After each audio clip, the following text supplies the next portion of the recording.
Pour savoir ce qu'il y a à comprendre, Mario Dumont.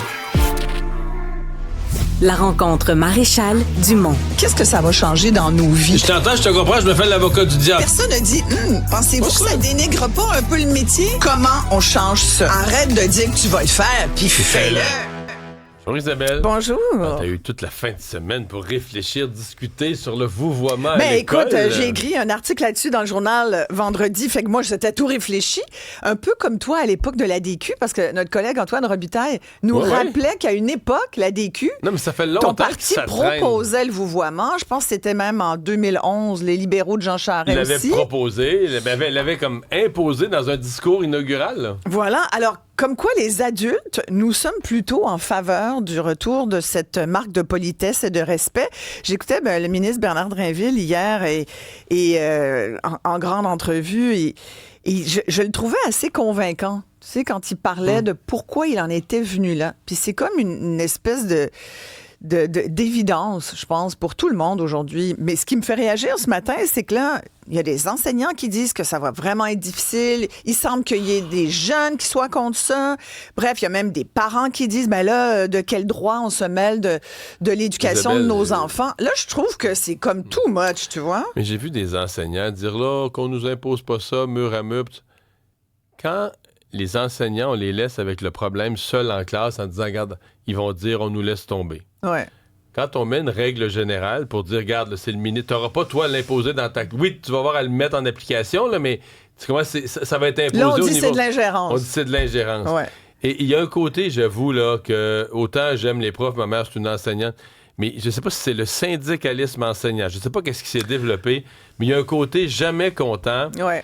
Mais là, quand c'est la FAE, on dit, bon, ben d'accord, c'est eux, la Fédération autonome de l'enseignement, qui est toujours à part, même dans leur négo, on l'a vu, dans leurs moyens de pression. Ça a été le dernier syndicat qui a fini par négocier avec le gouvernement, mais là, c'est plus large que ça. Puis il y a beaucoup de jeunes, surtout les plus vieux, là, ceux qui sont dans la deuxième partie du secondaire, là, ceux qui sont en quatrième, cinquième année, c'est ceux qui ont 15-16 ans. Là, tu vas leur imposer. Ils ont toujours tutoyé. Ils ont toujours dit, hey, puis... Mais je vais te raconter une anecdote personnelle qui remonte à il y a très longtemps, à l'époque où j'enseignais le français dans des classes de secondaire. C'était des classes, à l'époque, écoute, ça fait tellement longtemps qu'il y avait encore des écoles de langue. C'est-à-dire, il y avait la commission des écoles confessionnelles. Et voilà. catholiques. Alors, les donc, protestants. avant 1998-19. Exact, là, exactement. Et bref, moi, je donnais des cours de français, puis à un moment donné, je m'étais fait... convoqué dans le bureau du directeur de l'école Van Horn à l'époque pour me faire un peu tirer les oreilles parce que j'avais commis l'outrage de donner une dictée et des retenues à des élèves qui étaient dérangeants, insolents. Il y en avait deux qui arrivaient à un moment donné, ils avaient mis leur poignard sur le bureau de l'école. Il y en a un qui a foutu le feu dans une poubelle. J'ai fait, OK, ça fera. Et là, je leur dis, toi, tu restes après l'école et tu vas m'écrire, je serai poli avec mon enseignante et je ne dérangerai plus jusqu'à temps que je me tanne, tu vas l'écrire la lettre. Ils ont écrit longtemps. Écoute, les parents se sont plaints. J'ai été convoquée par le directeur de l'école qui m'a dit, Isabelle, va falloir que tu te places. Écoute, sincèrement, il dit, je désapprouve ce genre d'intervention de ta part. La prochaine fois que tu fais ça, tu perds ton travail. OK. Bon, faites donc ce que vous voulez. Foutez le bordel. Écoute, ça m'a beaucoup... C'est là que je me suis rendu compte que je savais que j'allais pas être prof dans la vie, là, mais je me suis dit, je plaignais les professeurs, puis j'en ai parlé aux enseignants qui étaient là à l'époque, puis il y avait tous des faces à terre parce qu'ils disaient, mon Dieu, ils me regardaient aller, moi, la petite naïve qui arrivait, là, qui pensait que j'allais pouvoir transmettre ma passion du français. Pas pantoute. C'était comme, regarde, on te regarde aller, là.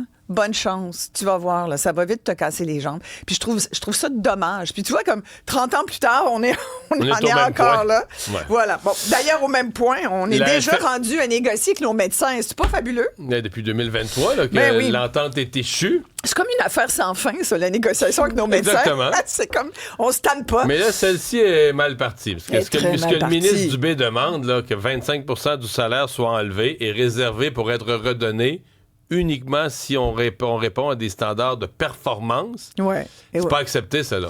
Non, ça a été rejeté. C'est considéré comme une offre carrément insultante, inacceptable.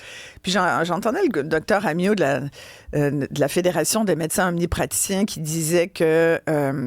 ils savent. Parce que la question, c'est, ils veulent-tu de l'argent ou ils veulent pas de l'argent? Est-ce que c'est comme d'habitude avec les médecins, il faut leur payer, il faut leur donner plus monétairement? Et au-delà du fait que ils veulent pas rattacher, il y a le code couleur, là, les patients verts, le patient jaune, le patient rouge, tout ça. Là. D'ailleurs, tout à l'heure, je parlerai à un médecin qui va nous expliquer ce qu'il en est. Là. Mais il y a peut-être des choses intéressantes dans ce que propose Québec. Mais dans le fond, là, la question, c'est est-ce que les médecins veulent plus d'argent ou pas plus d'argent? Est-ce qu'ils veulent travailler un petit peu plus ou pas? Est-ce qu'ils sont conscients qu'il y a une crise en santé ou ils sont pas? Moi, j'en connais beaucoup de médecins, je leur en parle. Je parle régulièrement dans le cadre de mon émission des médecins et spécialistes et généralistes. Je pense que les médecins sont conscients qu'il faut qu'il se passe quelque chose. Mais on dirait que leur syndicat comprend pas ça. Fait que, oui, tu as raison, ça risque de durer longtemps, cette chicane-là. Et c'est la semaine de la santé mentale. Qui commence aujourd'hui et je pense que c'est important d'en parler. J'en parle tout à l'heure avec Marc-André Dufour qui a écrit un livre. As-tu lu ça? Comment garder espoir dans un monde en crise? Non. Il y a beaucoup question d'éco-anxiété, c'est-à-dire que le climat, ça inquiète beaucoup le monde, beaucoup les jeunes, mais plus généralement, on est en ce moment, il y a beaucoup de monde qui sont un peu déprimes. Il y a toujours plus que 3 personnes qui s'enlèvent la vie au Québec tous les jours. On pense que ce sont les jeunes hommes, mais malheureusement, c'est les gars de 50 à 65 ans qui ont tendance à passer à l'acte. Triple augmentation, 3 fois plus de jeunes femmes qui font des tentatives de suicide aussi. Fait que tu te dis, ça va pas très bien dans nos têtes. Puis en même temps, la santé mentale, c'est toujours, je viens de te parler de santé, c'est toujours le parent pauvre de la santé. C'est comme s'il n'y a jamais de budget, c'est comme si on ne considérait pas que le cerveau, c'est un organe au même titre qu'un genou ou que le dos, tu comprends? Et sans parler du fait qu'on contrôle très mal la douleur en général.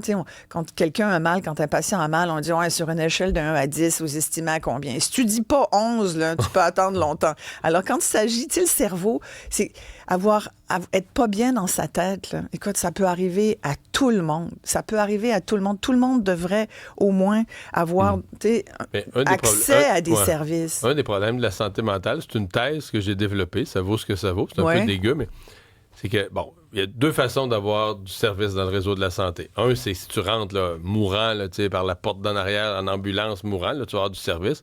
La deuxième, c'est si tu salis. Donc, si tu vas à l'urgence, tu saignes, tu vomis. Tu vomis.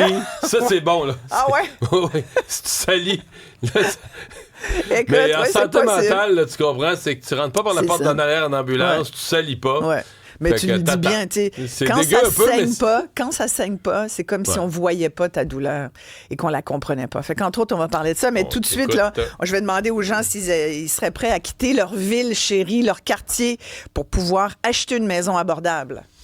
Merci Alexandre Dubé, merci à Isabelle Perron, merci à vous d'avoir été là. Je vous laisse au bon soin d'Isabelle.